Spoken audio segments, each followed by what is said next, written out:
it would certainly seem that the XFL is no more. We gotta talk about it after the bumper. Don't be cornering me. Hold up. Time. You gotta help me with that corner shit. What's up, kin folks? RJ Young. I am not on step milk. Consider hitting the like and subscribe button because I upload a video every single day. It's always college football related, sports related. We have a good time. And today we got to talk about, well, what looks like the end of the XFL. As in, this is the end of the XFL. Now, I wanted the XFL to succeed, like many of you, because I love football and I wanted to see football year round. And the XFL was the latest opportunity for us to have spring football, which means we would have had football in the fall, football in the spring. We would have had maybe 3 months without actual football. And that was really what Oliver Luck and Vince McMahon were trying to build toward with these teams in this league. One of which I was a fan of, bought my parents season tickets to, the Dallas Renegades, got a jersey, personalized, probably a collector's item right now.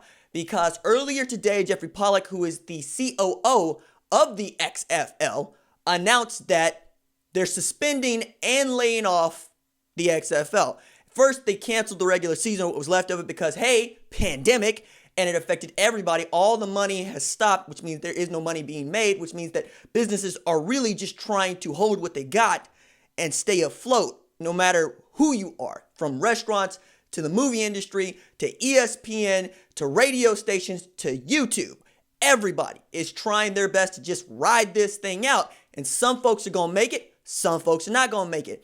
And we had to see this was kind of coming when the NCAA had to completely cancel the NCAA tournament, for which it gets paid close to $1 billion in television revenue just to put the thing on, to say nothing of concessions, tickets, and all the other things that go into that tournament. And that is the primary way in which the NCAA makes money that it distributes to its 350 member institutions.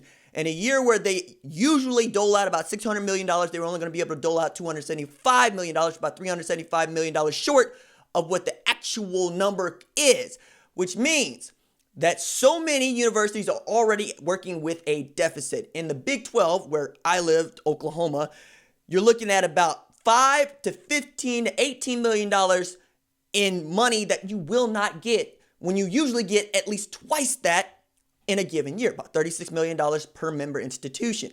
Now, your big universities, they're going to feel this, like Oklahoma, Ohio State, Alabama, Texas, and so on, but they're going to survive it. But that's just them, and that's also taking into account that we play college football. If we don't play college football, all bets are off. Don't know what that might look like for many, because football makes up, in some cases, 70 to 80% of all the revenue that is made in college athletics. Now take that to the XFL, which essentially is giving their product to ABC and Fox, trying to just get it on television, and they were getting about 2 million viewers per game to start the season. That became about 500,000 toward the end and toward the middle as they were ramping up for their playoffs, right? But you also had a product on the field that wasn't always great, wasn't always stupendous. Football fans like myself, we were going to watch it, but as you were getting competition with things like the NBA, as college basketball was beginning to pick up, as we were getting ready to start spring training for Major League Baseball, you could see that our attention was beginning to wane, and you already knew that Vince McMahon was taking a loss on this thing and was probably going to take a loss for the first couple of years, if not the first 3 years, trying to give it 5 years to build its own money and make its own profit, playing in stadiums that they did not own, and places where they did not necessarily need another football team, but did have a rabid football fan base around them. Dallas Cowboys. St. Louis used to have, the Rams, but they got the Battlehawks. Forgot about that. DC Defenders, Washington Redskins, and so forth and so on, right? Playing in places like Seattle, places where it was probably going to be a little bit warmer, and still getting a pretty good turnout for most of these games, right? My parents were excited to go down there. My mom has that experience. My father has that experience. I thought I was going to get to go later. I didn't get to go later. That's on me. I had opportunities to go, couldn't go. But now it seems that Vince McMahon is just pulling the plug altogether on this thing. And people don't even know, and this is ESPN, if Oliver Luck is still a part of the deal when Oliver Luck was the face of the XFL. And if there's one person for which I expected to be talking about the suspension of the XFL, it is Oliver Luck.